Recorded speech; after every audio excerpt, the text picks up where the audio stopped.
Mayambu Krumzari adon Engbiribus Impact News ne Rajnong Thangbam Manu Huna Saturday Night Show da Mayambu Taram Nokcheri Manipur film ngasigi koi khana naina base Manipur film ka mari lena ba koi khana naina bo gadru ne aduga maru ina Manipur film natraga film amabu masi namluru matungda puthokpagi marak se da tare namluraga masi ningthina same saudra puthorpu matamda audience sing aduna masi ahau makhalgi natraga apho makhalgi film ama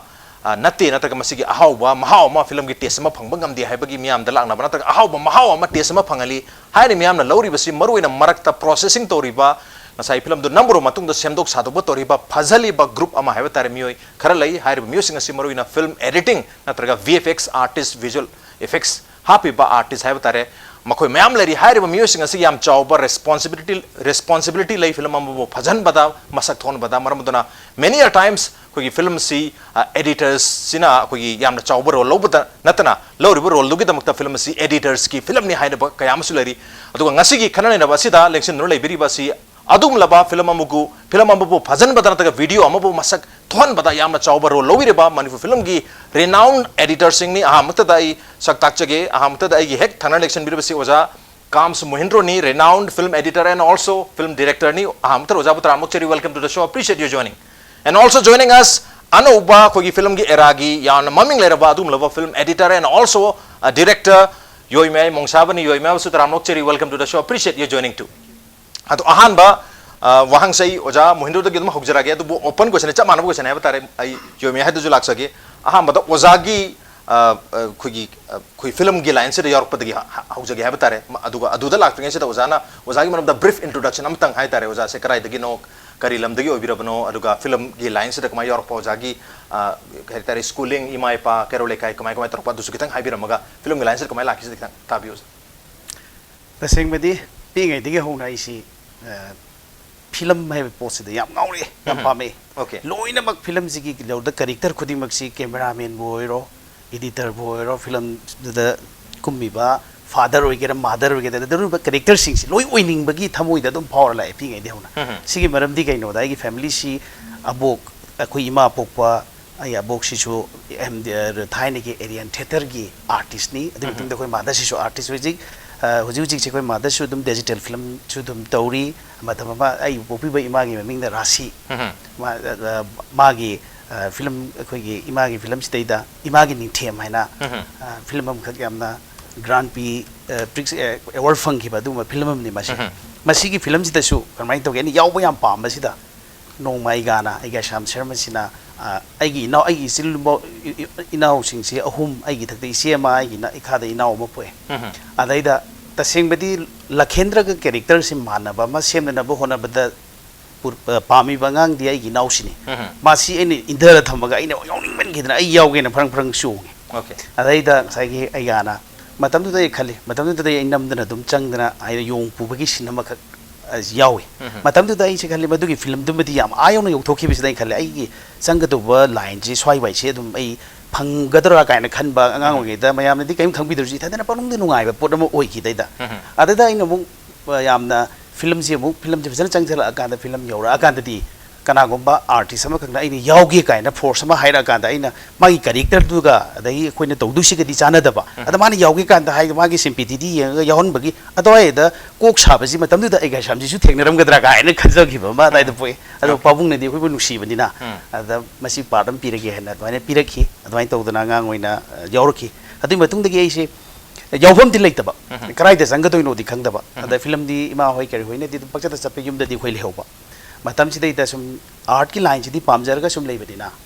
ai si kamai to gida madu matam du ngai hoina ai se Impal Art College da painting si chahi manga gi chahi taru ki experience ba lai ko tam thoe tam na le ngai sai di sum graduation pass tau re graduation do ra matung da gi di ai je ek sign da photo studio ko gi action pauna bazar ga bol gi jaga si da photo gi thaba ma leire hen to with the institution am leire film institute am leire hai jama state junction am tamba ho with the tasing be the first still photographer ne baino ori se adu gi matung da sum oi request da ina so madu gi dark room da chang bagi kari gi process ma yam si da ai yam da kare hai ni ai gi di tongan ba unique oi ba pot ma sum puthok ning bai ngon da di ai na di khang da ba phati ta da ba yam di pam ja ba adai di ai di sum to da ga na nu si da no ma di ai se film amu bu chandan na film ma ka ai ga bimon na number film si da ai se amu chandan si da ai se ai ga na ꯆꯠꯂꯨꯗꯨꯗ ꯅꯪ steel photographer ꯑꯣꯏꯅ ꯊꯥꯕꯅꯤ Okay. ꯑꯗ ꯃꯇꯝꯗꯨꯗ ꯑꯩ steel photographer ꯑꯣꯏꯅ ꯆꯠꯂꯦ ꯆꯠꯄꯗꯨꯗ ꯃꯗꯨꯗꯩꯗ ꯑꯩꯒꯥꯅ ꯑꯩꯒꯤ ꯊꯋꯥꯏ ꯌꯥꯎꯕꯁꯤ ꯎꯗꯅ ꯑꯩꯒ ꯕꯤꯃꯣꯜꯁꯤꯅ ꯅꯨꯡꯁꯤꯗꯅ ꯑꯩꯁꯤ ꯅꯪ ꯑꯦꯁꯤꯁꯇꯦꯟ ꯗꯥꯏꯔꯦꯛꯇꯔ ꯑꯣꯏꯗꯧꯅꯤ ꯑꯦꯁꯤꯁꯇꯦꯟ ꯗꯥꯏꯔꯦꯛꯇꯔ ꯑꯁꯤ ꯀꯩꯅꯣ ꯀꯥꯏ ꯈꯪꯖꯥꯟꯇꯦ ꯃꯇꯝꯗꯨꯗ ꯑꯦꯁꯤꯁꯇꯦꯟ ꯑꯣꯏꯒꯗꯕꯅꯤ ꯍꯥꯏ ꯑꯩꯁꯤ ꯑꯣꯏꯔ ꯃꯗꯨꯗ ꯁ꯭ꯀ꯭ꯔꯤꯞꯇꯤꯡꯒꯤ ꯀꯔꯤꯒꯤ ꯑꯍꯜ ꯂꯃꯟ ꯃꯌꯥꯝꯁꯤꯅ ꯐꯝꯃꯒ ꯅꯩꯅꯔꯛꯄ ꯃꯇꯝꯗ ꯅꯪꯅ ꯈꯨꯠ ꯈꯔ ꯈꯨꯏ ꯅꯨꯡꯒꯤ ꯂꯥꯏꯌꯦꯛꯂꯛꯄꯅꯤꯅ ꯈꯨꯠ ꯐꯖꯩ ꯏꯌꯨ ꯈꯣꯠꯂꯣꯅ ꯄꯪꯏꯗ ꯏ ꯃꯣꯏꯅ ꯍꯥꯏꯕ ꯃꯌꯥꯝ ꯃꯗꯨꯅ ꯑꯩꯈꯣꯏꯗ ꯍꯧꯖꯤꯛꯁꯤ ꯀꯩꯗꯧꯔꯒꯦꯗ ꯑꯩꯅ ꯁꯤꯒꯤ ꯁ꯭ꯇꯦꯖꯁꯤ ꯂꯥꯛꯄ ꯃꯇꯝꯗꯗꯤ ꯃꯗꯨ ꯌꯥꯝ ꯀꯥꯟꯅꯕ ꯄꯣꯠ ꯑꯃ ꯑꯩꯒꯤ ꯇꯝꯅꯕꯒꯤ ꯂꯔꯅꯤꯡ ꯄꯦꯔꯠ ꯑꯃ ꯑꯗꯨ ꯑꯣꯏꯅꯦꯅ ꯂꯧꯏ ꯑꯗꯨꯏ ꯃꯇꯨꯡꯗꯒꯤꯗꯤ ꯁꯨꯝ ꯆꯪꯉꯛꯇꯅ ꯑꯩꯁꯦ ꯏꯗꯤꯇꯔ ꯑꯌꯥꯝꯕꯅ ꯑꯩꯅ ꯑꯦꯇꯦꯝ ꯇꯧꯔꯛꯏꯁꯦ ꯑꯩꯅ ꯑꯉꯥꯡ ꯑꯣꯏꯔꯤꯉꯩꯗ ꯄꯥꯝꯖꯈꯤꯕ ꯏꯗꯤꯇꯔꯒꯤ ꯄꯣꯠꯁꯤꯁꯨ ꯑꯗꯨꯝ ꯑꯣꯏꯔꯛꯇꯅ ꯏꯗꯤꯇꯔꯁꯤ ꯆꯪꯉꯛꯄꯁꯤꯗ ꯏꯗꯤꯇꯔ ꯆꯪꯕꯁꯦ ꯕꯤ ꯑꯩꯁ ꯑꯦꯐꯀꯤ ꯃꯇꯝꯅꯤ ꯑꯩꯈꯣꯏ ꯃꯇꯝꯗꯗꯤ ꯌꯥꯝ ꯀꯟꯅ ꯑꯩꯈꯣꯏ ꯗꯤꯖꯤꯇꯦꯜꯒꯤ ꯕꯤꯁꯤꯁꯀꯤ ꯑꯗꯨꯒ ꯑꯩꯈꯣꯏꯒꯤꯅ ꯗꯤꯖꯤꯇꯦꯜ ꯃꯤꯅꯤ ꯇꯤꯚꯤꯒ ꯌꯧꯔꯛꯇ꯭ꯔꯤꯉꯩ ꯃꯃꯥꯡꯗ ꯕꯤ ꯁꯤ ꯑꯥꯔ ꯑꯅꯤꯒ ꯂꯣꯡꯈꯠꯇꯅ ꯁꯝꯕ ꯃꯇꯝꯁꯤ ꯁꯤꯗꯩꯗ ꯑꯩꯒ ꯍꯥꯏꯁꯤꯗ ꯀꯃꯥꯏꯅ ꯇꯧꯒꯦꯗ ꯑꯩꯈꯣꯏꯒꯤ ꯇꯧꯔꯨꯔꯤꯕ ꯄꯣꯠ ꯃꯌꯥꯝꯁꯤꯒꯤ ꯔꯤꯖꯜꯠꯁꯤ ꯀꯃꯥꯏꯅ ꯐꯪꯗꯣꯏꯅೋ ꯑꯩꯈꯣꯏꯅꯗꯤ ꯀꯩꯅꯣꯝꯗꯤ ꯅꯝꯅꯤꯡꯉꯤ ꯀꯔꯤꯗꯤ ꯇꯧꯅꯤꯡꯉꯤ ꯑꯗꯨ ꯀꯃꯥꯏꯅ ꯇꯧꯁꯤꯒꯦ ꯁꯨꯝ ꯈꯜꯂꯀꯥꯟꯗ ꯑꯩꯈꯣꯏ ꯏꯁꯩ ꯃ꯭ꯌꯨꯖꯤꯛꯁꯤ ꯑꯩꯈꯣꯏ ꯑꯦꯜꯕꯝ ꯑꯃ ꯍꯧꯖꯤꯛ ꯊꯣꯛꯏꯁꯦ ꯊꯥꯡꯉꯩ ꯁꯦꯡꯅ ꯃꯗꯨꯗ ꯃ꯭ꯌꯨꯖꯤꯛ ꯁꯣꯡ ꯄꯤꯛꯆꯔꯥꯏꯖꯦꯁꯟ ꯍꯥꯏꯅ ꯈꯜꯂꯒ ꯂꯩꯌꯦ ꯑꯗ ꯁꯤꯅꯦꯃꯥꯒꯤ ꯌꯥꯝ ꯁꯥꯡꯕ ꯋꯥꯔꯤ ꯑꯃ ꯅꯝꯃꯨꯕꯗꯗꯤ ꯃꯗꯨꯒꯤ ꯑꯥꯎꯠꯄꯨꯠꯇꯨ ꯉꯥꯏꯕꯗ ꯌꯥꯝ ꯁꯥꯡꯅ ꯆꯪꯒꯗꯧꯕ ꯄꯣꯠꯅꯤꯅ ꯌꯥꯝ ꯇꯦꯟꯕ ꯃꯇꯦꯛ ꯏꯁꯩ ꯃꯤꯅꯤꯠ 5ꯒꯤ ꯁꯤꯀ꯭ꯋꯦꯟꯁꯁꯤꯗꯩꯗ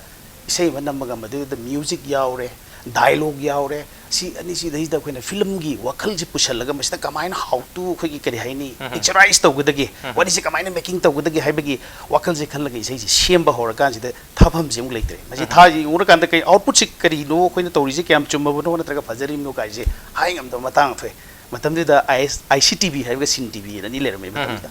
ꯑꯥꯏ ꯁꯤ ꯇꯤ ꯚꯤꯁꯤꯗ ꯁꯤꯟ ꯇꯤ ꯚꯤꯗ ꯂꯥꯛꯑꯦ ꯁꯤꯟ ꯇꯤ ꯚꯤꯗ ꯂꯥꯛꯀꯥꯟꯗ ꯑꯩꯅ ꯃꯗꯨ ꯊꯥꯕꯒꯤ ꯆꯪꯀꯥꯟꯁꯤꯗ ꯀꯔꯤ ꯇꯧꯕꯒꯤ ꯊꯥꯗꯣꯏꯅꯣ ꯍꯪꯉꯦ ꯑꯗꯩꯗ ꯃꯇꯝꯗꯨꯗꯤ ꯑꯗꯨ ꯂꯩꯇꯕꯅꯤ나 ꯑꯩꯅ ꯃꯁꯤ ꯑꯩꯈꯣꯏꯒꯤ ꯀ꯭ꯂꯥꯁ ꯋꯥꯛ ꯍꯥꯏꯇꯥꯔꯦ ꯃꯁꯤ ꯑꯩꯈꯣꯏꯒꯤ ꯑꯩꯒ ꯏꯕꯣꯜꯅ ꯇꯧꯕ ꯏꯟꯁꯇꯤꯇ꯭ꯌꯨꯁꯟꯁꯤꯗ ꯑꯩꯈꯣꯏ ꯁꯥꯇ꯭ꯔ ꯃꯌꯥꯝꯅ ꯍꯣꯠꯅꯕ ꯑꯗꯨꯒꯨꯝꯕ ꯀꯩꯅꯣ ꯑꯃꯅꯤ ꯑꯗꯣ ꯁꯨꯝ ꯊꯥꯅꯤꯡꯗꯅ ꯍꯥꯏꯅ ꯑꯗꯨꯗꯗꯤ ꯑꯦꯗꯚꯔꯇꯥꯏꯁ ꯇꯧꯕꯒꯤ ꯑꯦꯗꯚꯔꯇꯥꯏꯁꯀꯤ ꯐꯤꯒ ꯄꯤꯅꯔꯒ ꯊꯥꯅꯕ ꯃꯇꯝꯅꯦꯕ ꯃꯇꯝꯁꯤꯗ ꯑꯩꯈꯣꯏ ꯑꯦꯗꯚꯔꯇꯥꯏꯁ ꯐꯤꯒ ꯇꯧꯔꯒ ꯊꯥꯕ ꯍꯧꯋꯦ ꯑꯗꯣ ꯄꯕ꯭ꯂꯤꯛꯁꯤ ꯑꯗꯨꯗ ꯑꯗꯨꯒꯤ ꯔꯤꯖꯜꯠ ꯄꯣꯠꯁꯤ ꯎꯕꯗꯒꯤ ꯄꯕ꯭ꯂꯤꯛꯇ ꯑꯩꯈꯣꯏ ꯃꯅꯤꯄꯨꯔꯗꯁꯨ ꯑꯦꯜꯕꯝꯒꯤ ꯀꯩꯅꯣ ꯁꯤꯒꯨꯝꯕ ꯑꯃꯈꯛ ꯂꯥꯛꯄ ꯃ꯭ꯌꯨꯖꯤꯛꯀꯤ ꯃ꯭ꯌꯨꯖꯤꯛ ꯑꯣꯏꯅ ꯂꯥꯛꯑꯦ ꯑꯗ ꯑꯩꯈꯣꯏꯅ ꯃꯇꯝꯗꯨꯗꯗꯤ ꯁꯣꯡ ꯄꯤꯛꯆꯔꯥꯏꯖꯦꯁꯟꯒꯤ ꯋꯥꯈꯜꯅꯤ ꯂꯩꯔꯤꯁꯦ ꯑꯗ ꯁꯣꯡ ꯄꯤꯛꯆꯔꯥꯏꯖꯦꯁꯟ ꯑꯃ ꯇꯧꯕꯗ ꯀꯔꯤ ꯆꯪꯏ ꯀꯃꯥꯏꯅ ꯇꯧꯒꯗꯒꯦ ꯍꯥꯏꯅ ꯏꯁꯩꯁꯤꯃ ꯅꯝꯅꯕ ꯍꯣꯠꯅꯕꯗ ꯌꯥꯝ ꯁꯥꯡ ꯈꯜꯂꯤ ꯍꯩꯇꯕꯅꯤꯅ ꯌꯥम ꯁꯥꯡ ꯈꯜꯂꯤ ꯑꯗꯨꯃꯥꯏꯅ ꯇꯧꯗꯅ ꯆꯪꯁꯤꯜꯂꯛꯏ ꯁ꯭ꯇꯦꯞꯁꯦ ꯁꯨꯃꯥꯏꯅ ꯁꯨꯝ ꯃꯊꯪ ꯑꯗꯨꯗꯩꯗꯤ ꯑꯩꯁꯦ इडिटरसी तम तम सुम पुसलकबदे इसाना बीसीआर अनि लोनदनगा इदि तोरमबदगी मिनी डीबी लाक्सले मिनी डीबी लाकबदगी तसेंग कंप्यूटर काइसिदि तसेंग हैते एम खंगते कंप्यूटर से अदा आइगी सिदि आरएमसी दे लेबा डॉक्टर परदेशी ना अखोई बाबुंग परदेशी माइ बजारबा प्रवीण ना माना करमाइ तोगे द मागी दे कोइ सुम फमगा बीसीआर अनि लोलगा तौसदबा पासिना बाबुंग केनोसिना परदेशी से नोमदि कैमरा अमगा कंप्यूटर से पुन हेते लेरे लाकपने निमसिदगी होवे अदा होबसिदैदा तसेंग बेदि कंप्यूटर खंगते अंगांग जिगी प्रवीण नेजिना कंप्यूटर जे हांगदुए अदो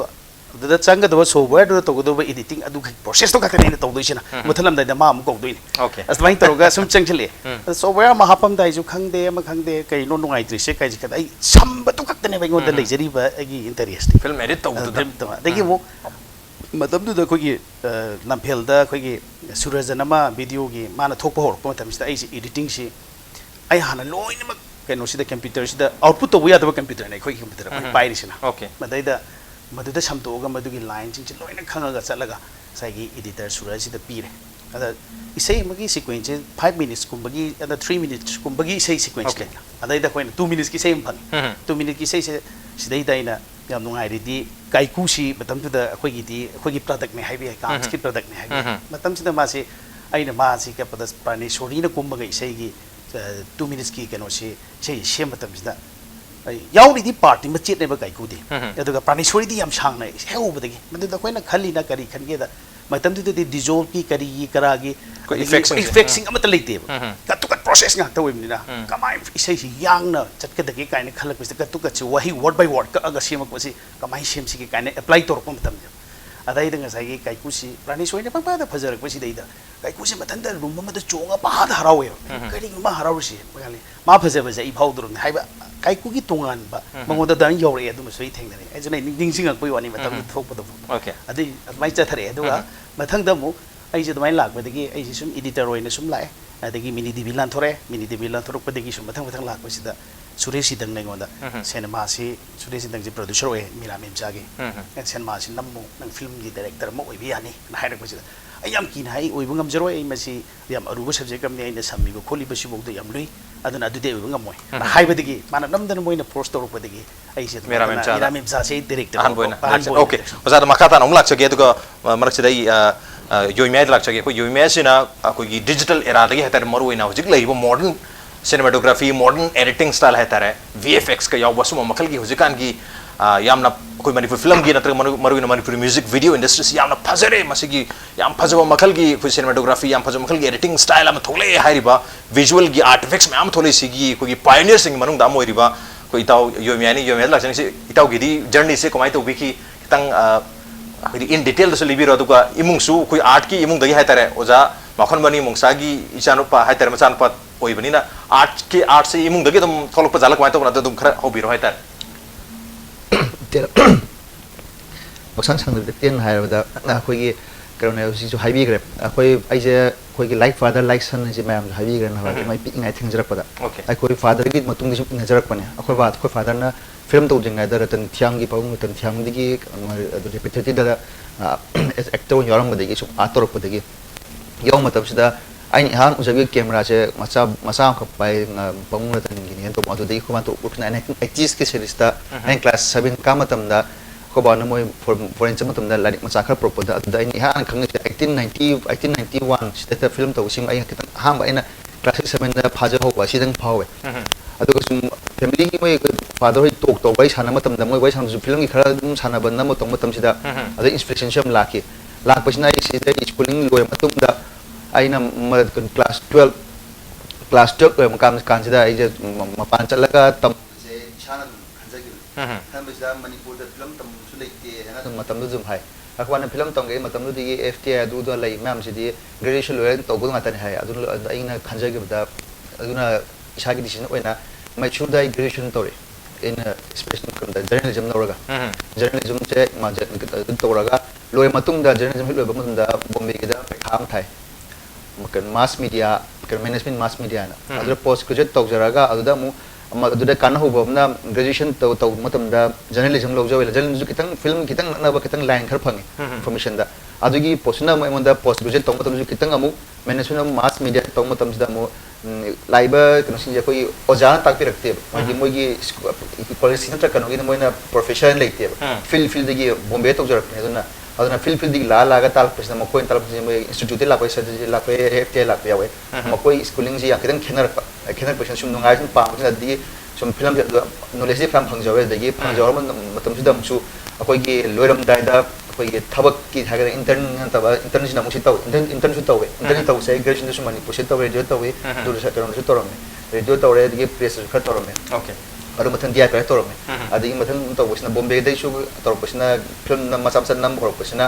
akoi da selo su ul akoi gi to holle ade ai isa makte selo su dum thadang thingnare adu pi ngai tor pada video ngai ka on habi ba VHS ki matam gi national gi kana F10 camera do dum yin adum kan khaji thingna jare ka pai kan to du su editing gi ba form di kya le dai filmmaking when filmmaker when pam isa pam se direction pam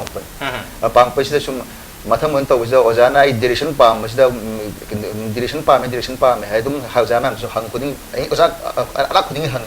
kai pam ga direction dum hai ador koi oja ma advertising de lai mane mana direction pam aga di aina kitang kuchu kitang lieng ba ko mission ba mete masai hom ni ga computer pa kha hai de mayang ga sam ko to au da me kana direction to ga ga editing knowledge lai editing han to han to ma na on support to dum phamal ma ngi dum to na last dai na Bombay da akoi course loram dai da FTI de ki ate Bombay da han management mas ka post budget among toram da ashes da koi last ma thabak sangam dai gi matam sida moina selection lak matam da David Crawford ana Spider-Man 2 gi supervisor ne to ga pishon da man puram da ma moi laga recommend gi to busida akoi soril khaye da I wasan to hole da matam adu matam da man direct studio la au haraga amu ara chal studio fiction da mu kan da thabak chahi ma torme chahi tole kan da 2009 na thola ga sis da ha mai gi digital ha ga da video film da ya ha na direction test to zarore adu le matum da koi father ni so kan FTA adu ni mayam ru to na ba ko pa FTA da haile na ba FTA je bomele ga amu thai khalakte ani ru subo tha ba da level phabai thang da dum khale khalo ka da ga chung post graduate no chahi ko ton tawre sam ki chahi hung mari le do oja ni dum hai oja ma man ti hadi nang tam itu ya tam di efek cak mana mata ni kalau than hai adu hai ka sudum ko jo ai father pam job ne na adu ma jo thajal try karo adu orega editing je editing ki course thajal lore editing da tawre da editing we editor we na sum okay adu ahan ba habi to ko film amadi ko manipur digital film hai ka video film ama कोई direction पीवर में है मधुना करी film होती है ना दुका मखाता रख बता म्यूजिक वीडियो से है तारे रख बच्चों फावक से दा कोई कितंग कोई मणिपुर की वो प्रोडक्शन पुतोकी बसे खरा हाई व्यू है तारे 2009 पंतु वांग मने बालागी वो ना डेविड फिल्म सो अहम वो ना मागी हेरोइन वो ना इन कुम्मदा ओके अदु तो पादु आई सामक सु विजुअल इफेक्ट्स खरा पाई मतलब दा कोई ना आई ना पिक्चराइज दले मतलब दा आई अदु मतलब दा इंडिया रसु डिजिटल इंटरमीडिएट कोई डिजिटल की पोसे पादना फजना चंग प होर मतलब मोइबा अदुना कोई जु चंग मतलब दा सिजो चंगा को जु आई जे ऑफलाइन अन चंग मने मोइना चंग चंग मतलब जु हंगे ऑफलाइन ओइगेरा ऑनलाइन लेगेरा अदु आई नो अदु आई जसंग बिदि बीएफएक्स कुम्बा दि कलर को पाम जो मेन ऑनलाइन पाम जे हाय ने अदु कोई ओजाना हाजे तौरुनु हान ऑफलाइन तो कंदन ऑफलाइन ले लेना ऑनलाइन की इन डिपार्टमेंट चंगा येंगा न खंगा तो खंगा कनि डायरेक्ट तो नो पैसा फंगमदि ऑनलाइन एम हेले पर मंथ 1 लाख मथक फंगे अदु ऑफलाइन ले यो हाय ऑफलाइन की चंगा पन ऑफलाइन ले का अदुम ऑफलाइन ले सा लाइफ ना यूटिंग तो बस्ताइना की film सिदसु ai chana namjara ga su concept ta khoi visual effect tang hap ya na ba na ai color ka tang try taro istam agi photos da direct apply to the khara try taro ga ye ye ado adi matung da 2010 cha da ai album di ka namak tia na wa tang test to so tang tang ai na pam ji stylize wari kya kan oi de da wari visual se da visual na ka instrument color do wagera kitang kitang wagera camera angle do wagera kitang chana khoram ba da gai na hana 2019 sa khara to no ji ko to simar mat khara to ga du jikna koi nong pasing le ba de heman to yam le mo koi tra mo koi na mo koi ko to na ga mo teng pa mo sam to ga mo maram kim sam na okay yam no jeri ado sai aina hangjaki bada ko gi isa gi brief introduction so haibi abne uza mohindo gi su thawre ado ai yo mi ai makha sam da boina ko isa gi manam to brief bio ma ha tare acha se krai di hor puno ko maina hor ki bno imung gi mission kana kana no ichil naw kya le ba ko paitang isa gi personal information ai tare kitang haibi ai je yo me mong saba je kudi mong sata bam ne agoi fathers na makhon mani mong saba ko father je sen buji maju ha mala ai schooling to hang wan mina what is your father hang batam da ai research worker in the field of art and culture sidang hai siden hai di ado huji kai hai have the see dum hai so dum yare ado ga dum art culture lai sidam hai jare ai complete kusan jare okay ado ga isin now mari lai ni suman to ga shi ai am sa okay am samna hai bata okay oza mohindro su lakse kams mohindro ai je ko aina kams se koi production company du idu oza maduga asmain kams mohindro en ming thon gre je mai to bujan oza gi su kitang isa gi personal information isil now imung gi wari kitang have kadodi ase batam ma koi si film si de am kana yaw no bo honar pa gi se koi manipur gi di irei leita banina ai ga ibohal exine gi manak ta kullega leba matam ni matam si de gi ai ga naran si su heloi film si celluloid film si puthokani ni am kana to langwa matam ni adai da ai ga na darkar ori di koi art ki like pa gi kari gi pot ama si su darkar ai masai gi fantasy ngak to ibe ponina adana ai si ga ai koi ai ne ajit he ko ba mane Kishore Chan hai bane Sudesh na koi mari se koi mari se aga na koruk tana aga I bhuna tau tana koi thar ga koi aga na rani banak ta chatle matam de ga na noi mari ni noi gi oi ba kainom ka shemu ga thamu aduna na am marks ka hai man ga maming ga puthok tana ga sina no koi gi maming ahobodo adu gi maming du thammaga maming am sem si de koi na Kishore Chan ne gonda काम साइसिमा हाइसिन हाइदना के ने किशोर सान ए ना अजीत अदगी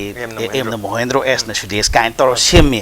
अद ममिंग दि लोगो दि mine सुम लेजबा अदैदे इसै म तोरक मन नमक पखोलक पदा अदु सुम सीजन ना भाई तारे कोइ न दुगा हजिपुदी मोगोइ सिंग से तोंगान तोंगान मा माइ गे लाइन दे चनन खरगा ऐ थद सुम मफम सिदे लेहोबगी ममिंग से ऐनि सुम पाइरगा लेहो भाई तारे समाइन ता दगी मयाम न ऐन थोनजबा मिंग दि नते इसे मयाम न काम अपन बंद्रो अपन मयाम न सु ऐगी सै नु सै ऐगी एल्बम मतम सिदा मणिपुर दे एल्बम ग सी तौ तौद्रिबा मतम तौदि तौनरे द हाइलाइट तौदन उतपा मतम नतबा करी पाखंग नो गाय खाइदे मी मोना इबै सैसिनि याना हाना अखोगी सुम पिक्चराइज तौ थादो प होबा दुगी विजुअलाइज तौ होबगी पोछि ओय मतम द सिन टीवी लेरिंगे मतम आईसी टीवी गाय लेरिंगे मतम अदाई बाय दुदने अदाइदा अदु हौरक पनि अदाइदा ꯑꯗꯨꯗ ꯃꯗꯨꯗ ꯑꯩꯈꯣꯏꯅ ꯀꯥꯝꯁ ꯍꯥꯏꯕ ꯃꯤꯡꯁꯤ ꯁꯨꯝ ꯍꯥꯞꯈꯤꯕꯗꯣ ꯑꯗꯩꯗꯤ ꯁꯨꯝ ꯈꯪꯕꯤꯔꯛꯇꯅ ꯃꯌꯥꯝꯅ ꯑꯩꯁꯦ ꯍꯥꯏꯕ ꯃꯇꯝꯗ ꯀꯥꯝꯁꯤ ꯁꯨꯝ ꯏꯅꯔꯛꯄ ꯂꯩꯇꯦ ꯑꯗ ꯀꯥꯝꯁ ꯃꯍꯤꯟꯗ꯭ꯔꯣꯅ ꯍꯥꯏꯕꯤꯈꯤꯕꯖꯥꯠꯅꯤ ओके अदो ओजा काम्स करमना थोन किबना दि ताकपिरे तो ओजागी इमुंग की वारी है बतारे करी इमुंग करी लेकाई दगी है तर करी रमदगी करी लेकाई दगी होबिरक पनो इचिल नाउना क्या सुबाव उजिकना फैमिली से कमाई ले बिरिबा किता हाइबिउ जा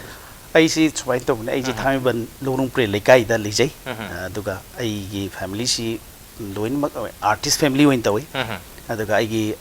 ꯏꯃꯥꯁꯤꯁꯨ ꯑꯕꯣꯛꯀꯤ ꯏꯃꯥꯕꯨ ꯄꯣꯛꯄ ꯑꯕꯣꯛꯇꯨꯒꯤ ꯃꯅꯥꯛꯇ ꯂꯩꯔꯛꯏ ꯑꯗꯨꯅ ꯑꯕꯣꯛꯅ ꯄꯤꯁꯛꯄꯤꯉꯩꯗ ꯑꯦꯔꯤꯌꯟ ꯊꯤꯌꯦꯇꯔꯒꯤ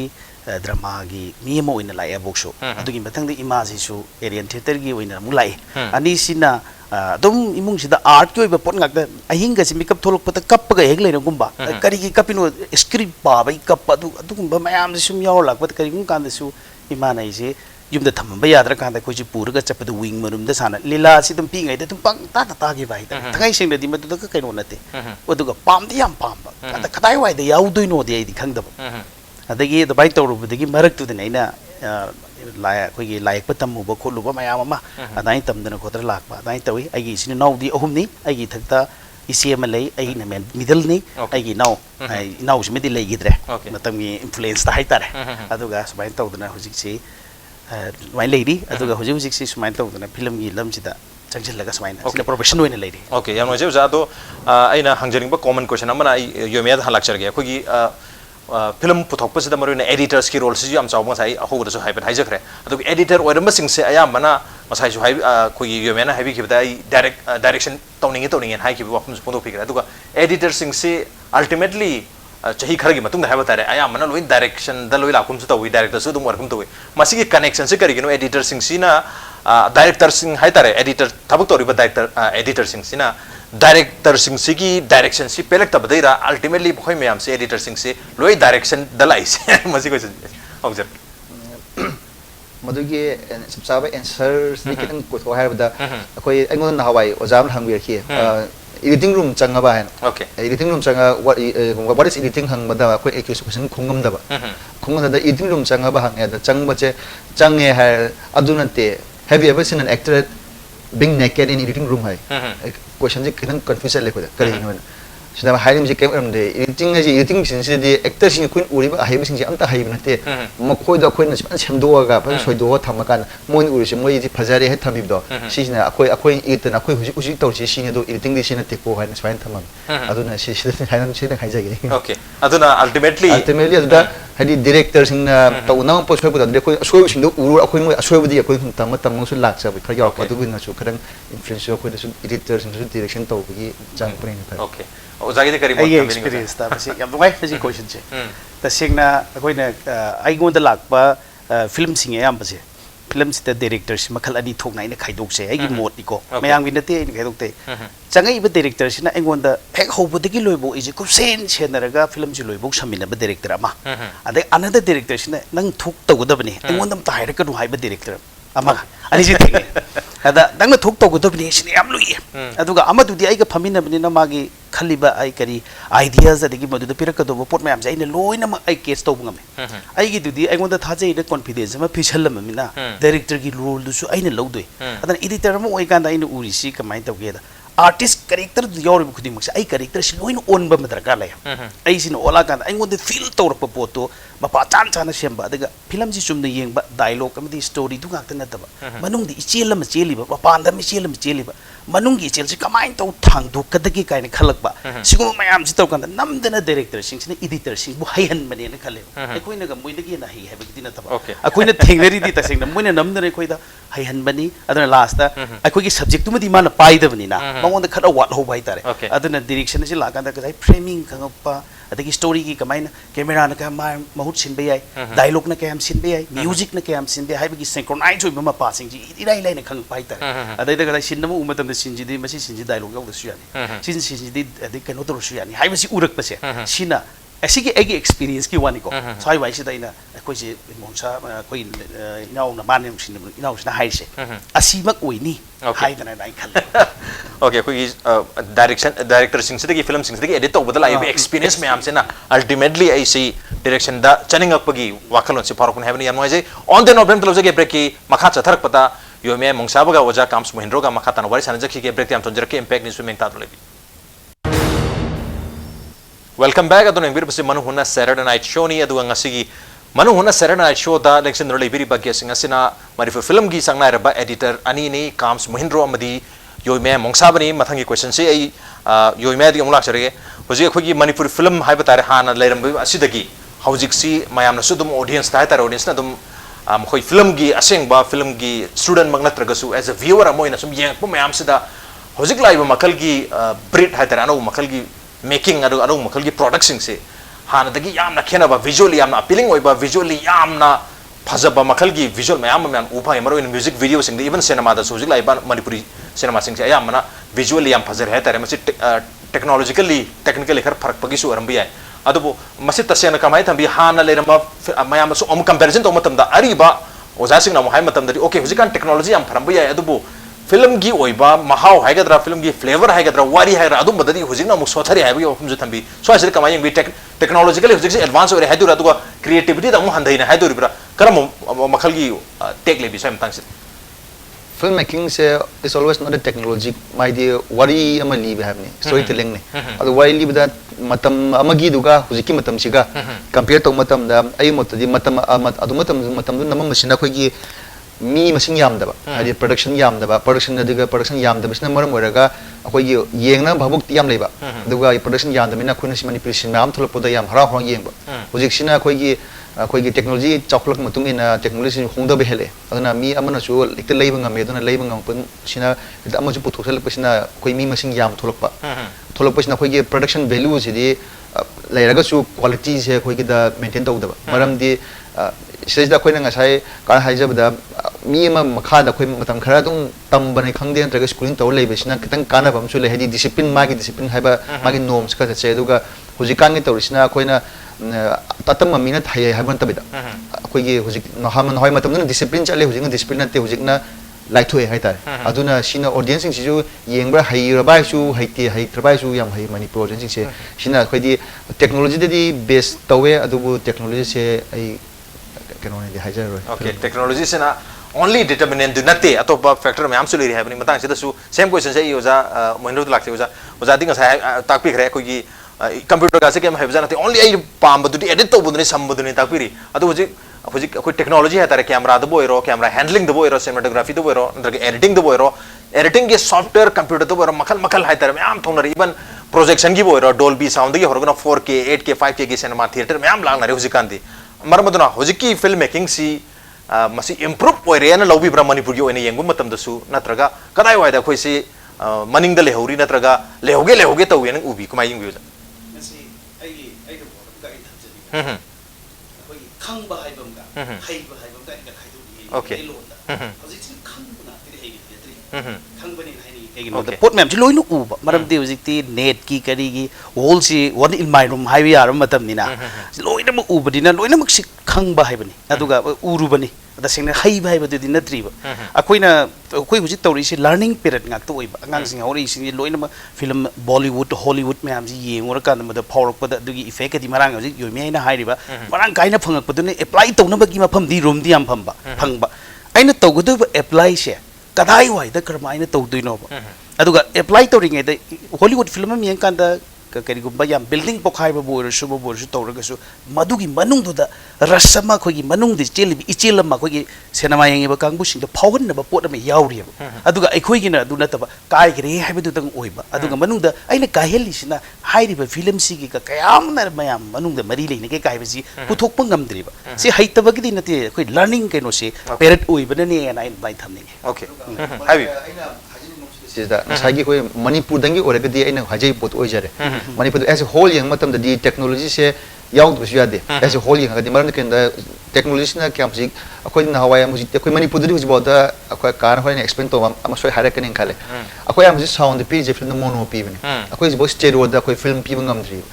thaina di hong na hujbo da adno ji bo pi ngam da stereo pi ngam dri bina dolby right no dolby kan dolby to kre dts dolby to kre ji atmos la bani okay sound je manga nipan khem de atmos na makha ri sing jen ma kon ki tab la bani 3 dimension to ko 3 dimension hem min virtual type kan to la bani makha da imang ma ta no utabida चोमन बयाब प्रोथोक्सल लाबने virtual द लाबने सी लापसिन technology नि सिजना अखोइना पाइन पोतो फील तो होंगा में फिशी अखोइना स्टोरी दुगा आइगी टेक्नोलॉजी का नि सिनर कांदा अखोइना पोत इमोशन हेन गे होंगा मगदी सी है अदु खल्ला गाना फिल्म मेकिंग में टेक्नोलॉजी चखलक पने अद अखोइ मणिपुर की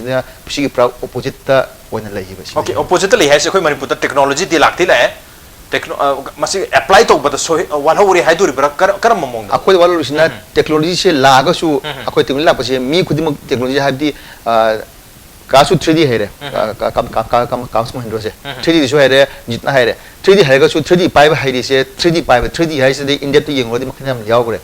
मगन टेक्सचरिंग याव लाइटिंग याव करे रिगिंग सरुक मागी एनिमेशन सरुक याव करे मी अमन लोइन पाइ रे मी अतोपगी डिपार्टमेंट से अवतार खनेम ये मद लाइटिंग तको बुनि लाइटिंग तोंगाना मा ये पगी तोंगाना मा स्टोरी बोटिंग तौबदि हो स्टोरी बोटिंग हो लाको न मूवमेंट लाको ना विजुअल तारे एनिमेट्रिक्स हनम ले मैम ना सिदा कोइन सुपरमैन स्पाइडरमैन उरि जे एकदम तौरगा स्टोरी बोर्ड तौर सेमंते स्टोरी बोर्ड रेमंदे एनिमेट्रिक्स ना उरी पोतमु एनिमेशन तो थोगा लेंगा लगा सी पोसी यारबा सी वदि कैमरा एंगल सी वदि हाय कान कोना अदि पोत कोइन वर्चुअल रूम द चंगा क्रोमा तौरगा मैम वर्चुअल कनो कैमरा गा हाइनरे मैम को सी तौर नम्मा कान कोइन कोन 3 पुरगा वेफ चंगा दि पान पुसल लाक पहिना सी सिना कोइन द उमतन द प्रोसेस मैम लई बसे अकोइ मणिपुर सिगी प्रोसेस से पूरा काथोगा हाइदि अमन सब्जल लगा क्रोमा सल लगा सी पुथो हाइदि डायरेक्ट मार्केटिंग जे कोइन तो मसी अचो उबर रीजन जे कोई बजट सो अदुम ओरम दो माले अंगम अंगम बा इक्विपमेंट दुबुदे दुम लई बा अदुग यामना अचो अचो बददि ओम थादा बंगम दबत सुजु माले कमा यंग बिजा खुजि वालौरी बा गैप से हदि अखोगी नेशनली इंटरनेशनली इक्विपमेंट जे जिक्ति डिजिटल कैनो से लाक पदगी है तारे डिजिटल टेक्नोलॉजी की एडवांस यूरोप पदगी मणिपुर दसु नेशनली इंटरनेशनली मणिपुर यंग मतम द इमान मानरे अदु कोई समवेयर अखोई सु कराय दनो मसी अप्लाई तो बंगम दबनि खंदे नत्रगा कोई इन्वेस्ट तो बंगम दबनि खंदे खरा दिलै बा माले मसी तसेंग इन्वेस्ट तौब ngam है सु लोबी है ओके अदुगा मो नाकलम रोम दि यंग सुजि योबिना हाइरि तो अखोई दि तसेंगना खंगी दि खंगबा मदि अखोई खंगबा हाइबमगा हाइबमगा नै साइड पंजरी तो ngasai अखोई थबक अमा तौबदो सिके हाइरिबे 3D Max की ओइबा पोट अमा डायमेंशनली हाइबा माइम सि याम कैटेगरी सि याम ग्रे मसी इथंदना पाइ मसी अरान थबक अमने बसे अदुना ngasai बोन ड्रैगिंग कैरेक्टर में एनिमेट तौबदो बोन ड्रैगिंग चंगकपा मयाम दे क्लॉथ मॉडलिंग अदगी पार्टिकल इफेक्ट काइना पाइ साना लाला अगा टेबल सि याम सांगना लागा अस अहान बद कैरेक्टर मॉडलिंग अम सारनी मॉडल दुदा मुक बोन ड्रैगिंग लानी अदि मतलब क्लॉथ मॉडलिंग ला कनी अदि मतलब पार्टिकल इफेक्ट काइना पाइम से अबबमना पाइ दुने अदुगी मरक याम नुगाइबगा सु लेने बोन कैरेक्टर से मैं मिदुना क्लॉथ मॉडलिंग लाग मतम कितंग सोयर को पार्टिकल का खना दनगा तौरबा तो नुगाइबा सु लेरिबा से अखोई मणिपुर सी पोचिंग पोरा निल कइनो द लेतबा मी पल पाइर द अदुगा पाइसे ना होरकान दोजी थोलक दोसी खतंग आइडियल्स लेबा कोई यंग द कोई योमिया कोई पुंजल लगा सिम तौसिरा काइना होरकदौ दु नतना लेतब अदुना ने कोइना अदुगा तसेंगना अखोइना मसिदा सु गाव लेरिङै दा कोई थबक अमता दा मुद सामेन चलिंग सि तौ यादमनिना अखोगी फिल्म अमा ओइजबगी मनुंगी चटलिबि इचेल कैरेक्टर करके मै अतवाई वाइ दु लाइट होरक बखरा तसेंग बदि अदु खतंग लाइट होरक पन सोमदा विजुअल दसु चंगजन नबगी होनरक मतम अखोगी काय हाइनि मयाई वाइ द लेबा मतम ने साइ सिगी से ओवरकम तौरक ददि ओके याम फजरी पोट बब लाकने ओके अखोई फीचर्स याम फजरी हाबने फरी हाबने मणिपुर फिल्म की फीचर्स याम फगिनी अदुबो हुजिक की वना अखोगी एडिटर सिंह की लौरी रोल सु याम चावी हुजिक अखोगी ट्रांजिशन पीरियड लेबना मर मोइदना मसी तसेंग अखोइना पामबदु यौब ngamdragasu yam mama komang di jawse le takpiri ado ainu huji yomia dong lasini si khoi editor sing na huji maruina khoi 3D gi khoi animation gi yamna haitare solom da su mai changchala khoi mami tare oja kamsna su abire oja mahindra su yomia na su thambire khoi 3D gi pon me ama suma makal even virtual gi pot pole aduna khoi editor sing su huji ti challenge ama labram only film edit na video edit tawba khatuduna yaraktra bra huji ti masamak VFX artist masamak animator हाइरिबा मयाम सिगी virtual गी सुम इफे हाइ तारे अनो अनो बसंगा इबा सॉफ्टवेयर टेक्नोलॉजी मयाम सिसु खंग दबा यारतब पोत योराब्रा कमाइ लेबरी ओनली आई एडिटर अमा खंगने हाब खंगना याद्रिब्रा I have to be a colourist हाइ मयाम से नोय खंग दबा यादबी पोत लाब कमाइ तोरी मणिपुर गो एंडी लोइनम खंग दया दे दुने मणिपुर वादनतना मणिपुर गा टीवी सिदो गेरा आउटसाइड दिल्ली बॉम्बे कलकत्ता सिना मदा मोय चंगमदा कके हाइगे जे फाउंडेशन अदुगा या मनम इतया मन VFX पाइबन ट्रगा 3D अमा पाइब को बसे या मतमदा मी खरा एना मल्टीमीडिया खंगदे माया दा खंगदे अमा तमुरा थोलप जे VFX तमजुरुबा 3D तमजुरुब सिंग जे मोय जे प्रीमियर गुमबम दा Moyna semi पोतो editing खरता whole basic editing तौरगा मोय सोरिल ओन पी मतम दा मकोयना एडिटिंग गी मेसिन जे पाइबा हाइग्रे अदुना ऑलवेज मणिपुर थोलागा सुजिक लेरिबा adi newcomer da dai bising se ju masaje BFX ko makhar tamuraga tholok padigi BFX pai ha badama hagi editing du pairak panina BFX dum haiba editing dum haiba shi laga editor oina oiba ma ashin oil shi na su ama kano basic factor mu lere duga any mapan da chakera ama chakera shi di editor khudima color gi wadan na BFX wadan na any camera de kai di loina khang ba si di mangja mathol oitai ada koina editor gi mainly na khoina khang ba da ka tai di mayam na koi manipur di tawtre manipur di huji pira pa koi script phang manate script phang de bida pira no no gi namaga wari ke no khang de bida sam mane film sam je album da so do mangare director nong la ga isai ji swang taw ni haibante isai do khoi shota da on spot na na lip sync ora ga nong kharang lai re lip to to tham ra lo re aduga aina suka yeng ja ko da koina shi pet na koina manipur da workflow je kitang sarana chat pane ba adina to koina sidang sai na hobode panjai aina offline hairaga amun online thambi re do ka do koino tv gi offline online ga film gi offline online ga anji kitang sung khena ba adu khena ba gi si tam ji koina kitang do ga editor hairaga di editor oina main on lai bina amom do sung phai ba haidi aina hai ba sa da amun khar ju pai gum taw ada karo sta asi ju ko diam soi ba ado ya su ya di pai do su ya di pai do sa di manipur da la di manipur da khoju kai tai je any producer khang director khang de titling tha ba yam phajan biu khotpiu hairagani adumi khara amna template download tawraga hapani adu hapasina ubudi swai thabiu hairani aduri late taba ingon do jai net chamdore haidi maram de ingon hai customer la ke de ai download tawraga adu hap tore sumain tawna adu natana mu producer khale nupi nataga nupa mu khoina masak to inoi inoi thi thijaraga su phaja halu har pa je camera na light show la phaja halu hare either khodi ware ai color khang da yadre kan mam pu tong hol lo hare adu ngol pot de adu le khalak pot de suna kan de adu compromise torok purina shi na khodi hana loi he hung ta ka ta okay koi manipur da all in one you have ni camera su khang have ni coloring to ju khang have ni animation ju have ni loi have ni ai user lak adu bo sisu challenge makhalam ne hatare loina tawbiu harak panina ri budget tu yam da panina amad loi talok ko su male do bada ko gi sigi challenge ga loina loina ko gi manipur gi editor sing haitare ko atopa film gi line da le ba mayam su mo gi su tongan ba challenge mayam thna ngoni kan jai adu editors ki one specifically kari di challenges mayam thna bi kan biu film ma putok na ba edit tong na hona ajik masi taseng na koina thing ga do report si yamna akoi taseng na mangi pot chu ko kar ni jeng bajang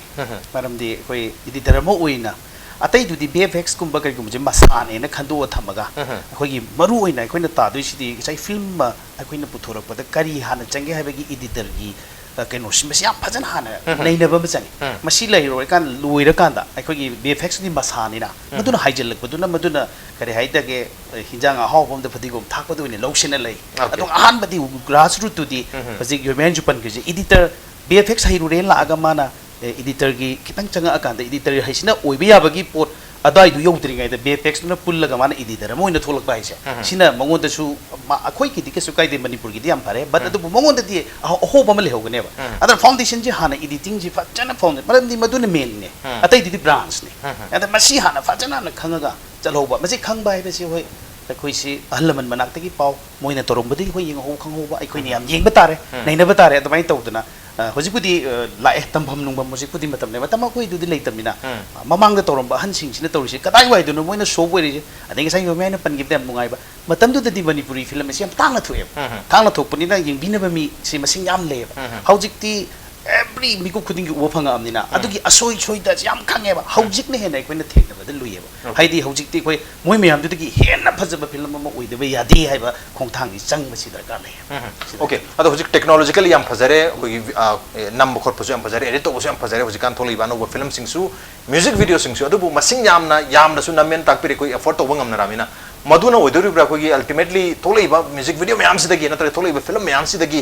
taseng na yeng ban nuai re natra ga mapan gi audience ta masi yeng han ba yare han thol pas yam da hojik sa dumang leri masi gi asoi ba si collective asoi bo odori bra karai ba da soi no bi yo me da lak YouTube okay YouTube se khoi gi YouTube no cha oi gi ba okay YouTube jab je hoi YouTube ta tutorial film yawe ako jo khang da kan mi chin karam ya da kan da kharam to thagal da ko su ye reference ti ai reference to di mi khodi mu le shun taw ni ai na ju ko no ma chak karam tho hawai jar ha me kan ha ba ai na to thang ba da dum khang da mi na ye mi ne ba adu to ijna ai na adu haira ba ne ha ba du ga mi gi to mi gi lo ba ga si shun hawai angon da direct counter to gum yaw ba ga le di le ga han ne ma ai je copy to ye ꯑꯗꯣ ꯑꯩꯅ ꯍꯥꯏ ꯑꯩ copy ꯅꯠꯇꯦ adaptation ꯇꯧꯖꯕꯅꯦ copy ꯍꯥꯏꯔꯒꯗꯤ ꯖꯦꯔꯣꯛꯁꯤꯡ ꯆꯞ ꯃꯥꯟꯅ ꯅꯝꯃꯛꯀꯗꯧꯅꯦ ꯑꯗꯣ ꯆꯞ ꯃꯥꯟꯅꯗꯕꯅꯤ ꯑꯦꯗꯥꯞꯇꯦꯁꯟ ꯃꯥꯅ ꯍꯧꯖꯤꯛ ꯇꯧꯔꯤꯁꯤꯡꯁꯦ ꯃꯅꯤꯄꯨꯔꯤ ꯑꯦꯜꯕꯝꯁꯤꯡꯁꯦ ꯑꯦꯗꯥꯞꯇꯦꯁꯟꯅꯦ ꯑꯩ ꯀꯣꯄꯤꯅꯦ ꯍꯥꯏꯗꯤ ꯍꯥꯏꯖꯔꯔꯣꯏ ꯃꯔꯝꯗꯤ ꯀꯣꯄꯤ ꯆꯞ ꯃꯥꯟꯅꯀꯗꯧꯕꯅꯦ ꯑꯗꯨꯕꯨ ꯁ꯭ꯇꯥꯏꯜ ꯃꯣꯏꯒꯤ ꯂꯤꯆꯔ ꯍꯧꯖꯤꯛ ꯍꯥꯏ ꯐꯤꯂꯝ ꯇꯧꯕꯒ ꯑꯗꯨꯝ ꯐꯤꯂꯝ ꯐꯣꯔꯝꯗꯁꯨ ꯍꯥꯏꯇꯅ ꯀꯩꯅꯣ ꯇꯧ ꯂꯩꯔꯕꯅꯦ ꯐꯤ ꯍꯥꯏꯅ ꯊꯥꯗꯩ ꯐꯤ ꯆꯤꯡꯉꯤ ꯈꯣꯠꯂꯤ ꯃꯤꯒꯤ ꯇꯧꯅꯕꯗꯣ ꯑꯗꯣ ꯃꯤꯒꯤꯁꯨ ꯑꯩꯈꯣꯏꯅ ꯑꯍꯟꯁꯤꯡꯅꯁꯨ ꯃꯅꯤꯄꯨꯔꯤꯅꯦꯁ ꯈꯤꯇꯪ ꯑꯣꯏꯍꯟꯕꯤꯔꯛꯑꯣ ꯑꯩ ꯃꯅꯤꯄꯨꯔꯤꯅꯦꯁꯁꯦ ꯀꯩꯅꯣ ꯊꯤꯕ ꯃꯇꯝꯗ ꯃꯅꯤꯄꯨꯔꯤꯅꯦꯁꯁꯦ ꯑꯩ ꯀꯩꯅꯣ ꯈꯪꯖꯗꯦ ꯃꯔꯝꯗꯤ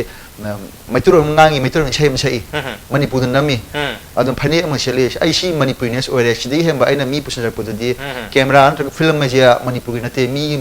ꯃꯔꯝꯒꯤ ꯄꯣꯠꯅꯤ ꯑꯗꯨꯅ ꯁꯤ ꯄꯣꯠꯇꯨꯗꯤ ꯑꯗꯨꯗ ꯑꯩ ꯀꯩꯅꯣ ꯇꯧꯖꯔꯔꯣꯏ ꯑꯗꯨꯅ ꯁꯤꯗ ꯃꯤ ꯇꯧꯕꯗ ꯀꯩꯁꯨꯝ ꯀꯥꯏꯗ ꯌꯦꯠꯆꯗꯦ ꯑꯗꯨꯕꯨ ꯑꯩꯈꯣꯏ ꯁꯤꯗ ꯁꯣꯏꯁꯤꯗꯤ ꯍꯧꯖꯤꯛꯀꯤ ꯁꯣꯏꯕꯗꯤꯃꯛꯇꯤ ꯅꯠꯇꯦ ꯇꯧꯔꯤꯁꯤꯗꯤ ꯑꯩꯈꯣꯏꯅ ꯎꯔꯨꯔꯒ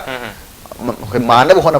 मणिपुर की पोतो लेजदबना मानव तौजब सिदा मयाम ngangnajaba ओके अखोय मणिपुर की पोट लेजदबदगी मापान की मानव एडाप्ट तौनो होनबदा अयामबा अखोय इसा की प्रोडक्ट सिंग सी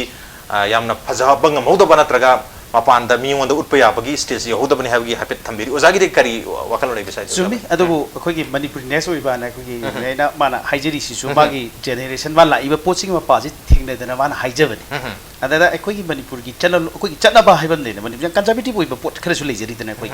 अखोय की सी कल्चरल टच तौ फिल्म कल्चरल द बेस तौ हाइबा अतन अखोय की सी आई वखल निको अखोय की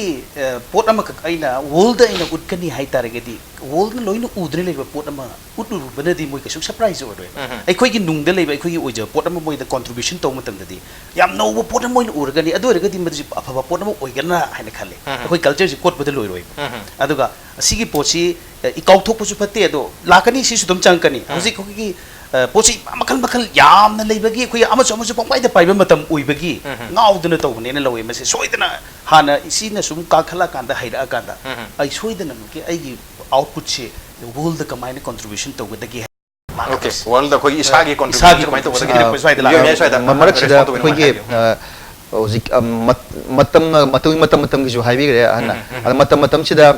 ꯑꯩꯈꯣꯏꯅ ꯍꯧꯖꯤꯛ ꯑꯩꯅ ꯍꯥꯏꯕ ꯅꯠꯇꯕ ꯑꯩꯉꯣꯟꯗꯁꯨ ꯍꯪꯈꯤꯕ ꯑꯩꯈꯣꯏꯗꯤ ꯖꯨꯅꯤꯌꯔ ꯑꯉꯥꯡ ꯈꯔ ꯍꯪꯈꯤꯕꯅꯦꯕ ꯃꯅꯤꯄꯨꯔꯤ ꯐꯤꯂꯝ ꯑꯦꯛꯖꯦꯛ ꯀꯥꯎꯈ꯭ꯔꯦꯀꯣ ꯃꯅꯤꯄꯨꯔꯗ ꯃꯇꯝꯗ ꯃꯅꯤꯄꯨꯔꯤ ꯊꯥꯏꯅ ꯂꯣꯏ ꯃꯇꯝꯗꯤ ꯍꯧꯅ ꯑꯩꯈꯣꯏ ꯃꯅꯤꯄꯨꯔꯗ ꯐꯤꯂꯝꯁꯤ ꯅꯝꯃꯛꯇꯦ ꯀꯣꯜꯀꯇꯥꯗ ꯅꯝꯃꯦ ꯁꯦ ꯁꯥꯔꯒ ꯃꯇꯝ ꯍꯧꯖꯤꯛꯐꯥꯎꯗ ꯑꯩꯈꯣꯏ ꯃꯅꯤꯄꯨꯔꯗ ꯕꯥꯔ ꯂꯩꯇ꯭ꯔꯤ ꯕꯥꯔ ꯇꯣꯂꯣꯂꯣꯅ ꯑꯩꯈꯣꯏ ꯈꯨꯟꯗ ꯁꯥꯕ ꯈꯔ ꯁꯥꯖꯕꯅꯤ ꯑꯁꯦꯡꯕ ꯌꯨ ꯊꯛꯐꯝ ꯅꯠꯇ꯭ꯔꯒ ꯃꯌꯥꯝ ꯄꯥꯔꯤ ꯇꯧꯕ ꯂꯩꯇ꯭ꯔꯤ ꯀ꯭ꯂꯥꯁꯤꯛꯀꯨꯝꯕ ꯅꯠꯇꯅ ꯃꯇꯝꯗꯨꯗ 1970 60 ꯃꯇꯝꯗ ꯃꯅꯤꯄꯨꯔ ꯐꯤꯂꯝ ꯅꯝꯕ ꯃꯇꯝꯗ ꯑꯗꯨꯒꯨꯝꯕꯗ ꯄꯥꯔꯇꯤ ꯇꯧꯏ ꯏꯁꯩ ꯀꯣꯠ ꯏꯜꯂꯒ ꯕꯥꯊꯔꯨꯝꯗ ꯅꯦꯀꯦꯠꯀ ꯏꯔꯨꯖꯕꯒꯤ ꯃꯑꯣꯡꯗ ꯁꯤꯜ ꯂꯩ ꯅꯝꯃꯤ ꯍꯧꯖꯤꯛꯅ ꯑꯃꯨꯛ ꯍꯦꯟꯅ ꯃꯇꯝꯗꯨꯗꯗꯤ ꯂꯥꯏꯊꯣꯛꯄꯤ ꯍꯧꯖꯤꯛꯅ ꯃꯌꯥꯝ ꯆꯥꯎꯈꯠꯂꯛꯄ ꯃꯇꯨꯡ ꯏꯟꯅ ꯍꯧꯖꯤꯛꯅ ꯑꯃꯨꯛ ꯑꯩ ꯏꯁꯥꯃꯛ ꯍꯧꯖꯤꯛ ꯑꯦꯜꯕꯝ ꯏꯗꯤꯠ ꯇꯧꯕ ꯃꯇꯝꯗ ꯈꯣꯏꯗꯧ ꯈꯤꯇꯪ ꯎꯈꯤꯕꯗ ꯈꯣꯏꯗꯧ ꯎꯍꯜꯂꯛꯀꯅꯨ ꯁꯣꯠ ꯁꯤꯟꯗꯣꯔꯛꯑꯣ ꯍꯥꯏ ꯑꯩꯗꯨ ꯁꯣꯠ ꯁꯤꯟꯗꯣꯛꯇꯦ ꯃꯥꯒꯤꯗ ꯆꯤꯡꯊꯔꯒ ꯍꯧꯖꯤꯛꯅ ꯚꯤꯑꯦꯐꯑꯦꯛꯁ ꯇꯦꯛꯅꯣꯂꯣꯖꯤ ꯂꯧꯔꯒ ꯐꯤꯗꯨ ꯈꯤꯇꯪ ꯏꯟꯊꯔꯒ ꯊꯝꯃꯒ ꯑꯗꯨꯝ ꯍꯜꯂꯛꯄ ꯁꯣꯠ ꯁꯤꯟꯅꯤꯡꯉꯥꯏ ꯑꯜꯇꯔꯅꯦꯇꯤꯚ ꯂꯩꯇꯕ ꯑꯗꯣ ꯁꯨꯃꯥꯏꯅ ꯑꯩꯈꯣꯏꯒꯤ ꯈꯤꯇꯪ ꯑꯩꯈꯣꯏ ꯀꯟꯖꯔꯇꯤꯚ ꯑꯣꯏ ꯍꯥꯏꯔꯒ ꯀꯩꯅꯣ ꯑꯣꯏ ꯍꯥꯏꯔꯒ ꯁꯨꯝꯕꯁꯦ ꯈꯔ ꯂꯩ ꯁꯨꯝꯕꯁꯦ ꯈꯔ ꯊꯦꯡꯅꯩ ꯃꯇꯝꯗꯨꯗꯤ ꯇꯧꯍꯧꯗꯦ ꯍꯧꯖꯤꯛ ꯇꯧꯔꯦ ꯁꯤꯁꯤꯃꯗꯤ ꯀꯩꯒꯤꯅꯣ ꯍꯥꯏꯕꯁꯤꯃꯗꯤ ꯑꯩꯗꯤ ꯍꯧꯖꯤꯛꯐꯥꯎꯗꯤ ꯈꯪꯖꯦ ꯃꯁꯤ ꯑꯗꯨꯝ ꯈꯪꯉꯦ ꯑꯗꯨꯝ ओके अथिंबा हाइगद्रा कोई कंजर्वेटिव ओइबगी वाखलसे हानदी हरको मतमदा 1972 मनपुर हान फिल्म थोक मतमदि थोयना लेगिदे मतमदुदि लोय यारमी हुजिकते सुम तमना हेना कंजर्वेटिव ओरे अदुगा हुजिकानसु मतम चाखलको मतुमेना हेन ओपन ओगदबदु हेना कंजर्वेटिव ओरे हाबने स्वाइ दिरिके हाबने बसी केनो रे सोइगिदनबा सेक्शन बनी तसेबदी अखोय हान बदुदि थबा म तौरुबगी आउटपुट अम थोले थोलकपुदु मयाम जे एप्रिसिएशन तौबदु दरका लेबदि तौरे अदुगा कुपनि इंजेला कांदि असोइबा ngam लोइनु उरे अदु सुम मसिना हेबिट ओरगा सुम चकितारगदि खुइसु मोगम द चकितरा का हेनगा मदु कितंग सेक्शन बो इना थंबगी वानि द तसेंबदि मदु मगने ता याद्रबरा हाइदि उदि खुइ तुम लोइ उफगी होजितसु फिल्म दसु कैजो हाइदि यंग हाइसिदि इंखलक पाइसिदि मकोइन तौनिंग मोंग द तोरकदोरि निना अददा हेदो खित्रा हाइदा पाकतना फाजन जबगी पोट ने कोइन हजिक तौरिसिना मणिपुर तसेंबदि मदु मोइदु बो एता केनो तौरुबुदि वादिनति याद्रबरा हाइदि याबसु दुम लै अदु बोजा creativity at the rate of limitation हाइबसि क्रिएट हाइदि लिमिटेशन अमगी मनों द क्रिएटिव ओयु हाइबसि करी हाइबनि ओजा अखोय मणिपुर लेब सिचुएशन जे दुमंगनी सिगी लिमिट सिगी मनों द नंगना ओइनिंग बगे ओयु अदु हेंदो प यारो हाइबे पोतुम लागदी करा होबा क्रिएटिव ओइदु न हाइबे पोत अदुसु चुमी अदुबु आर्ट ने हाइदनसु यामना खोगी यामना हेंदोखिबसु यादे अदुगी मनुंग अखोइना हन तौदना थिबा याबा मयाम सु लेरमगने खले अदवाई बाइदुदा नैनरकपद सुदुम मपुंपानी मदुदगी आउटकम मदुने हेंदोर अकांदा पाथोर अकांदा मदुद तौद याददर लाक्सलकपदुदी अदवाई बाइदु ओइरगदी अयिंग बा यानिंद्रिबा कांगोसिंसु यारकदरा काइन खले अदवाई सिदा आई ओजारी कितन निंजागे मणिपुर गी मपान्यंगा मणिपुर हन जुम लेगिद्रे पाबुंग कनो नागापांदगी पीसमेकरगी कनो एरंबा ओजा बिजक कनो min ko thokre lagi bijing ngomba mana liram masaji nawai video film namgi तुम होगलपदगी नुपीसिना थोलागा टॉयलेट तौबदगी होरगा नंबर तुखै यून पोसी नेसेसरी पोसी लोय मा सिनेमा हाउदी ओपनिंग तुम होलपदगी ना मा आई होलपदगी मी म तौबसिमा लोयन लीबसे मागी फिल्म नमगी अदु फिल्म थिंगन बिगी सी आई आर्ट तौदो मा असिदम हायरमे आर्ट तौनिंग ना स्माइन तौथो आई तौरे अदो आई ओपन आई वखन ने पुथोसरे पुथोबसे सिजे यागद्रे मयामना यागद्रे दो सो अदु एगसु आई अतोपा अल्टरनेटिव आर्ट अमा थिरे फोम अदि मागी उत्प्याबा मा अदि आई सम अतोबामना विकास दिशायना ama maya bombe digim kanone masu kano ozani maya film to gune magi diploma film FTI gi diploma se mana mi khudi mak se akoda ham kano jang matam da ma he mi khudi ma adura award phangi ba national phangi ba hai film se kaino da mi amna khoi letin jang mata rin jang masin da hek khong ham ho budegi na loi bo se anu anytime wakhal nung khalle wakan khan ma se aina flash to gi ba khong ha do loiga sing hada gi do adu thla pai khalmu wakhan do agun season de हाइदी flash तो दोनों वक्त योगी she theme ने पुथो अगर Namda award fungi अदुदे कोई art से limitation है जे Picasso ना मी न्यूट ने पी फेम थोक पामा कमा हायरे को अदुम नियक पद से आर्ट ने हायरे और थिंग बेदो कोई रिलीजियस मानदे मतुंग ना केनो गिदी मुस्लिम केनो खुंगदो ने कोई सिले art form in art in शी एज अ पोटस माले जा पोने थिंग बदा कोई दा मणिपुर कितन नप्सन रगा फाइन तो बियू हाबिया बगी केनो सिमना कोई अहल लमन मयाम ना कितन शेंबी बदा हन लेरगदी कमायना लेबसा नोसिम जु खंगरे ओके अदुगी प्रॉब्लम्स कितने मैम नोसि न्यू जनरेशन सिंगना आइडिया इन इसा मैम के कमल लरग खंजर पदा असी सी सिंगमा कितन अदुम खलै ओके न्यू जनरेशन न खरदी लिमिटेशन खरदी थेंगनरी हैबनी अरोइबनो उजा उजा करी रेस्पोंड लेबिन स्वाइस दि मसी न्यू लिमिटेशन मनुंग सिदा कोई सर्च तो बतारी मसी तसेंग बदी केनो ने मसी कोइना याम कनो होनबम खक्ति चांगे अदुगा मसदेस्ता याबा यादबा दि मसाई मा मागी मफम दुगी मरम दुगी मतुंगी ने कोई सिट दुगी मतुंगी ने कोई खोंग थांगबदी दरकार ओय अदु नत्तदना कोइना मोगी लिमिटेशन सी इंटरनेशनल द नत्र का वर्ल्ड इसेलक पतारगदि अदु थिंग कइम लेर मोइद्रान खाली आई मोतदि कोई स्वागी ओय बददि कोई लोकल फ्लेवर ददि लोकल फ्लेवर दि खर टाइट तौतारे अदुगा इंटरनेशनली चके हाई तारगदि अदुदि नो प्रॉब्लम अदुदि कनाम द थिंग ओय मदुदि अखोगी सिदे मणिपुर द कोगी फिल्म फोरम मन लेरिस द कोई मणिपुरी फिल्म फोरम द थिंगे ये सेंसर का लोग यादव जाने अद रिव्यू को तौते बट यादव लेबगी बट गुवाहाटी दि इराय लाय या थोरे अदुना क्रमाइन तौरी नो है कंफ्यूजन याम लेगने अदु अखोई मणिपुर की ओइना खजितंग खलग मणिपुर की जि लेरिबे सिचुएशन जि कितंग युब सिचुएशन द लेबदिना अदवाई वाई दु चछि ओके जस्ट हाइना बने लोगे ओके अदरवाइज जस्ट हैव ने अदु अरोइबे क्वेश्चन से यो मे दु सिलेक्शन गे हुजिक लाकदुर बखोई मणिपुर फिल्म सिंग नत्र म्यूजिक वीडियो की कोई इंडस्ट्री है तर पिक्चर अगसु लेजरी बखोई मणिपुर इंडस्ट्री सिदा लाकदुर सही करसिदा अखोइना हेना फाबा मखल की प्रोडक्शन सिंग पुथोके हैब तारगदी एज एन एडिटर अमोइना एज अ फिल्म मेकर अमोइना करी करी इसागी साइट की कंट्रीब्यूट तौबा तौफम थोई तौगनी हन खनबी contribution je aigi uji ki mamangi khungbi dong yaujagre haide po khudimang ta limitation bound leibani na akoi high definition ning sai ing sai da rasnuin hangang question ne dum khangbi rakidre akoi ge karone isam sa esoin ta in kan khumjara ge dum haide uji ai koi contribution to na ba haibu ai isa gi oigere any editor gi oigere contribution na bu art limitation thangamina editor haje koi di only mechanical ni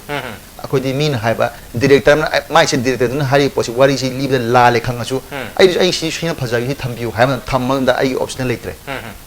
ai di la le khangjara poche ma di phajari ai director ai ge pa mani apa thamgure aduna koi di mechanical le kilometer si posi lei du na koi artist lei ma chamam na koi manipur ba editor gi chokot na ba hai se adu gi dam tana ai hai na khali editor sing sina masana director oiranga sai kam na those adu gi oiranga ni khalaga tungi oiraga di si sina oina yam sawo reason hai ta sai limitation me am duna koi mechanical cutter amoina editor se cutter work badagi es cutter oina sum lei taraga di ai ya pamba aseng go me am do puthok choba ngamroi aseng se kai ran ba se kai no ha ba si चुम थोपी चतन जादू फंगरो मदु loan भी दंग direction lambda लाको सोरम या हबनी ओजागी दे करी mode लेबी लाकदरिबा चही सिंगसिदा ओजागी site की करी करी हुजिक कंट्रीब्यूशन सुम्याम तोबिरी हुजिक सु दु मखा ताना दम तोबिनी दबु करी करी दा हेना कंट्रीब्यूशन तो मथौ ताइन खम ओजागी साइट मसी होय चुबी होय योय मेना हारिसि सुयाम चुम ग्रब वानी लिमिटेशन दम का बाउंड तोरगा थबक सुबाई सिदी नोमै नम थबक सुगुम जानी आइना फागी तोंदरी दुनी aduna masidi free thado pira kanda magi art ki freedom do phang kanda mayam tor kadamne atopada nungai taba yengba nungai taba pot freedom chat ke banate atopa area mayam da su free to ya ba area le ai khoi gi gamna new doi ba yengba da family family ba ya da da wai wai da chatra su atopa area angle mayam da freely pang ba yam area le da wai da thadar ga creative si yamna creative si yamna phangna ba hona bam chagi masi kanda creative si bu le ragadi adu moina yadi hairaga su another process amta sai mai plus ki toilet ki phajabam puthorei do another direction amta chalaga yam phajaba presentation am to kanda yingi ba babok to su bhab tan bangam gadi matu su goal mane na lawi smaina tawragadi phane na ine khale okay yam phajaba wakalon singni ozan singna thamiri basi marune lakatori ba chahi kharasida manipur film bu hena awang ba thakta puge haiba taragadi kari kari sacrifice kari kari contribution tawba mathok tabage haiba singa saidagi phondori ba phom am sidadi tasengna